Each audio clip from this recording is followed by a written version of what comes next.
بسم الله الرحمن الرحيم الحمد لله رب العالمين الحمد لله الحمد لله الحمد لله اللهم صل على سيدنا محمد الفاتح لما أغلق والخاتم لما سبق ناصر الحق بالحق والهادي إلى صراطك المستقيم وعلى آله حق قدره ومقداره العظيم رب اشرح لي صدري ويسر لي أمري واحلل عقدة من لساني يفقه قولي السلام عليكم ورحمة الله وبركاته bokki jullit yi bokki taalibe yi ñoo ngi leen di santaat bu baax di leen ndokkeelaat ci occasion bi ñu amaat encore ngir bokk jotaayu l'islam bi di fàttaliku sunu diine di jàngataat jàngale yonent bi sallallahu alayhi wa sallam fan yëpp ñu doon am waxtaan nag di ko jëmale ci kilifa tey nag incha allah ñu bëgg ko tënk ci français ngir njaboot gi incha allah ñu nekk ci àll bi nekk ci fii France ak feneen incha allah bu subaa nag suñ ñëwee nag ñu ubbi débat bi ñëpp ku bëgg a woote joxe sa xalaat donc chers frères en Dieu chers amis chers cheminants dans la voie d'Allah dans la recherche de l'agrément d'Allah de la satisfaction d'Allah subhanahu wa ta'ala à travers les enseignements du prophète Sayyidina Muhammad sallallahu alayhi wa sallam, c'est encore un plaisir et un honneur de vous avoir parmi nous à l'occasion de ces rencontres quotidiennes exclusivement dédiées à la rélecture, à une rélecture du Saint-Coran et de la sunna du prophète sallallahu alayhi wa sallam pour qu'on puisse tirer de cette lecture les meilleurs enseignements pour qu'on puisse avoir une vie paisible ici sur terre, mais aussi avoir le salut dans l'au-delà. Comme je vous l'ai dit, bon nombre des frères, des talibés, des soppés sont d'expression française. Et même s'ils comprennent le Wolof, ils sont plus à l'aise avec la langue de Molière. C'est pour cela que souvent, quand on fait des causeries, on pense à eux. Et c'est pour cela qu'on fait souvent des résumés en français pour qu'eux aussi, qu'ils puissent tirer le maximum de profit des enseignements du prophète sallallahu alayhi wa sallam et des orientations qu'on a reçues d'Allah et du prophète Sayyidina Muhammad sallallahu alayhi wa sallam. Cette semaine, on a essayé d'étudier avec vous un concept, un terme, une philosophie, mais une charge aussi, une responsabilité, hein, qui est vraiment quelqu'un qui a une charge plus que les autres. Hein. Il peut être un guide religieux, il peut être une autorité politique, il peut être une autorité administrative, il peut être un dirigeant d'entreprise, hein, il peut être un responsable de groupe, il peut être un capitaine de l'armée, un lieutenant de l'armée, il peut être un chef de chantier. Hein. Tout ça, c'est des personnes, je fais allusion à ces personnes-là qui, en plus d'être dans le groupe, ont une certaine responsabilité plus que les autres. En Wolof, on parle de kilifa. Donc, le kilifa, c'est le responsable. Et pour étudier cette notion de kilifa, on s'est adossé sur un enseignement de Cheikh Al-Hadi Mohammed Ndiéguène, radiyallahu ta'ala anhu, qui nous avait dit depuis longtemps que le kilifa, le responsable, c'est celui-là qui ne dit pas ce qu'il veut dire, mais il dit ce qu'il doit dire. Le kilifa, c'est celui qui ne fait pas ce qu'il veut faire, mais qui fait ce qu'il doit faire. Donc, et cette définition, masha'Allah, alhamdulillah, tabarak wa ta'ala, ça a plu beaucoup parce que c'est une définition simple, compréhensible, facile à retenir, mais aussi une définition complexe parce que ça regorge d'une multitude de connaissances, d'enseignements, d'orientation. Et ça nous a poussé à approfondir et à étudier, à réétudier encore cet enseignement de Cheikh Al-Hadi Mohammed Ndiéguène, radiyallahu ta'ala anhu. Et alhamdulillah rabbil alamin, hier, lors de notre dernière rencontre, nous vous avons dit que Allah subhanahu wa ta'ala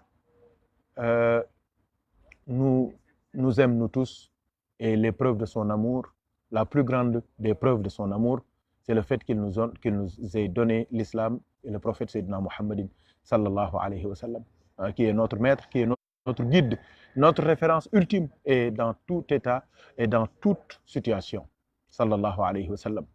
Il faut savoir que, chers frères en Dieu, si Allah subhanahu wa ta'ala te fait ressentir les prémices, les germes d'une responsabilité, soit par rapport à toi-même, soit par rapport à ta famille, soit par rapport à ta société, c'est une obligation pour cet individu-là d'être conscient de ce que Allah lui a donné. Comme je dis souvent, il faut faire attention avec les langues. Il faut faire attention avec les actions et les actes qu'on pose. Parce que cette réflexion qu'on est en train de mener revêt d'un caractère important, d'une importance capitale. Je veux dire que la ferme conviction du croyant, du musulman, du jeune, de l'intellectuel, du diplômé, c'est que tout ce qu'il a, ou bien tout ce qu'il doit avoir, ça ne peut provenir que d'Allah subhanahu wa ta'ala. Même si les causes et les causalités peuvent être des paravents, des blocages par rapport à leur réflexion, par rapport à leur retour vers la vraie source qui est Allah subhanahu wa ta'ala. Personne ne peut avoir ce que Allah ne lui a pas donné. Mais personne ne peut perdre. Personne ne peut avoir ce que Allah ne lui a pas donné, mais personne ne peut perdre ce que Allah lui a donné. Tout ce que l'homme a, c'est Allah. Tout ce qu'il perd, c'est Allah. Cette conviction, si quelqu'un-là, il fait attention à ses actes, il fait attention à ses paroles. Deuxièmement, le deuxième axe, c'est quoi? C'est que on ne sait pas ce qu'on va devenir, ce qu'on va être. Il y a beaucoup de gens maintenant qui ont des responsabilités, qui sont des chefs de service, qui sont des ingénieurs, qui ont des équipes avec eux, qui sont des préfets, qui sont des lieutenants de l'armée. Mais auparavant, ils n'avaient aucune prédisposition à cela. Ou bien même s'il y avait les prédispositions, ils avaient d'autres ambitions dans la vie. Mais Allah a déjà tracé les destins et les destinées. Alhamdulillah Rabbil Alamin. Donc, comme toi, tu ne connais pas ce que Allah a réservé pour toi, sois toujours conscient de toi-même, préserve ta dignité, préserve ton honneur, préserve ta personnalité. Ne laisse pas pour la postérité des bêtises, que ce soit par les paroles ou bien par les actes. Fais attention. Le troisième axe de réflexion par rapport à cette notion de kilife, de responsable, c'est qu'il faut penser aux générations futures, il faut penser à ses enfants. Parce qu'il y a beaucoup de gens qui ont une ascension sociale et morale fulgurante, mais qu'est-ce qui bloque leur vraie ascension? C'est leurs parents. Donc, faisons attention à nos paroles, à nos actes. Faisons attention à tout ce qu'on fait. Pensons à nos enfants, à leur dignité, à leur honneur. Comme je l'ai dit à un frère tout à l'heure, Abdoulaye Diaoufal, je lui ai dit, cher frère, faites attention. On a une dette, nous tous, on a une dette morale. On a une dette morale à nos enfants, pour nos enfants. Cette dette morale, c'est quoi? C'est que nos parents nous ont donné l'honneur. Nos parents ont fait les efforts qu'il faut. Nos parents se sont préservés. Nos parents ont souffert pour que on ne passe jamais par eux pour nous insulter, pour nous dire du mal, pour nous critiquer. Nous aussi, on a une dette morale par rapport à nos enfants. Nous aussi, on doit faire tous les efforts qu'il faut pour qu'on n'insulte pas nos enfants en passant par nous. Parce que nous, on ne sait pas ce que Allah nous réserve. Ce que Allah a programmé pour nous, on ne sait pas. Mais plus profond, plus grave. Nous, on ne sait pas ce que Allah réserve pour nos enfants. Qu'est-ce que je veux dire par là? Qu'est-ce que je veux dire par là? On peut être là, ne pas avoir beaucoup de diplômés, ne pas avoir une certaine situation.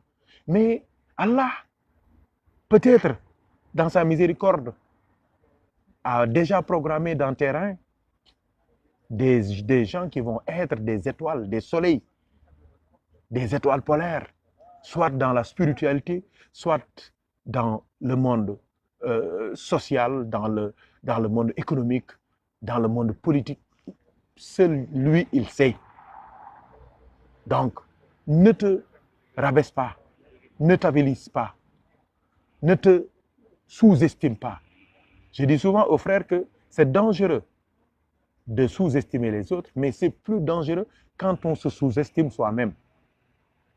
Sous-estimer les autres, c'est dangereux. Mais ce qui est plus grave, c'est se sous-estimer soi-même. Parce que sous-estimer les autres ou bien se sous-estimer, c'est en fait dénier, renier, refuser que c'est Allah qui donne et c'est Allah qui octroie à qui il veut, ce qu'il veut, quand il le veut, et sans calcul et sans condition. Qu'Allah nous aide et nous assiste. Donc, cette causerie est un appel à tous les frères.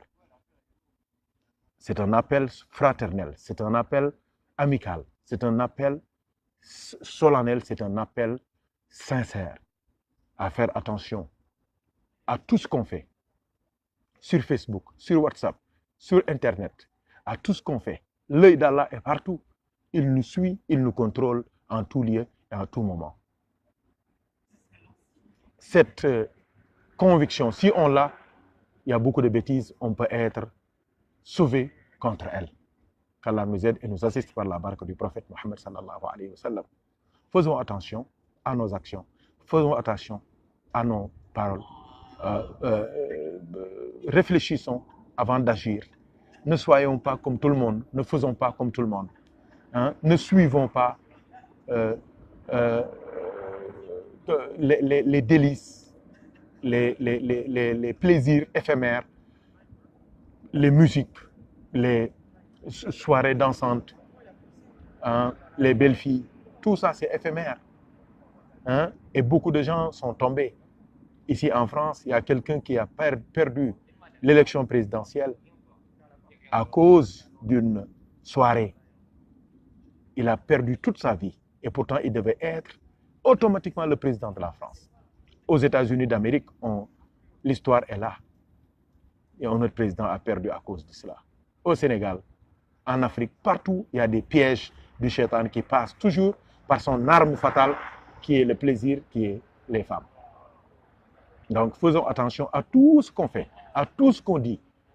Comme je dis souvent, on prend 1 minute pour faire et toute la vie pour regretter. Avant de poser quelque action que ça puisse être, avant de dire quelques mots que ça puisse être, réfléchissons. Sachons que nous sommes des responsables. Sachons que Allah peut-être nous réserve des responsabilités spirituelles, sociales ou politiques, ou bien il l'a préparé il les a préparées, ces responsabilités, pour nos enfants. Et c'est un devoir moral de leur rendre ce que nos parents ont fait pour nous, c'est-à-dire nous voir naître dans de très bonnes conditions dans l'islam, et masha'Allah, sans tâche, sans tare, sans défaut, sans mauvaise parole. Qu'Allah nous aide et nous assiste par la barque du prophète Mohammed sallallahu alayhi wa sallam. Et masha'Allah, ayons de la patience, soyons endurants, hein, dans notre éloignement par rapport aux interdits d'Allah. Soyons patients dans notre dévotion, dans notre adoration d'Allah subhanahu wa ta'ala, mais soyons patients aussi au niveau des épreuves qu'on subit dans la vie. Et celui qui rassemble ces 3 niveaux de la patience, il est un vrai sabir, un vrai patient. Et celui-là, il a un compteur illimité de bienfaits, de hasanat, de tuaba, jusqu'à la fin des temps et même jusqu'au paradis, Inch'Allah. Qu'Allah nous aide et nous assiste par la baraka du prophète Mohammed sallallahu alayhi wa sallam. Inch'Allah, on vous donne rendez-vous demain. Et Inch'Allah, demain, on va ouvrir le débat. Vous aurez l'occasion, la possibilité de pouvoir intervenir et de donner votre avis par rapport à cette notion de kilifa, masha'Allah. Et beaucoup de gens, on a beaucoup de retours parce que beaucoup disent que c'est le moment, le thème vient à son heure, vient à son moment. Et alhamdulillah, Rabbil Alamin, j'espère que beaucoup de gens sont en train de tirer les leçons venant d'Allah et du prophète Muhammad sallallahu alayhi wa sallam. Wa akhiru da'wana alhamdulillah Rabbil Alamin. Wassalamu alaikum wa rahmatullahi wa barakatuh. À demain, même heure, Inch'Allah ta'ala.